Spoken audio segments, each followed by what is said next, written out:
Tip 44, Control of Dimensions.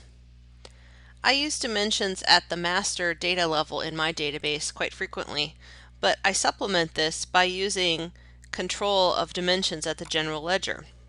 This allows me to set some parameters that only allow certain data through as I want it, controlled by the general ledger. If I look at this particular customer record for the Canon group and I take a look at their dimensions, you can see that I've got one line here listed as code mandatory. This is good control for this item. This item for department is not good control because it doesn't have anything in the value posting. This means I could accidentally post a blank value for dimensions to my general ledger, putting it out of balance. In order to avoid this, I want to make sure to define some dimension control at the general ledger level. If I look at this particular account for office supplies and I look at the dimensions that are defined here, I can see this is good control here.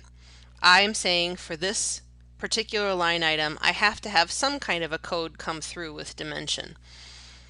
So let's try to accomplish a sales order both ways and see how the general ledger controls this. If I decide to process a new sales order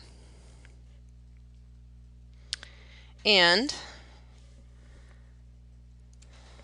I put some basic information in here, I'll just do a single line on this particular sales order against this general ledger account where I had some dimension control. Now, if I populate this particular general ledger account number, and let's give it a quantity and amount, can I see what's going on with the dimensions here? I see that that's not showing right now. I'll just choose Control-Shift-D for this line so I can see it. And sure enough, I can see that sales has populated. That's because I had that default value defined for customer for the Canon group.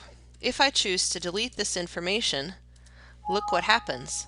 I get an error, even though I allowed that from the customer level. Because that control exists at the general ledger level, it's telling me I must have a dimension value code filled in.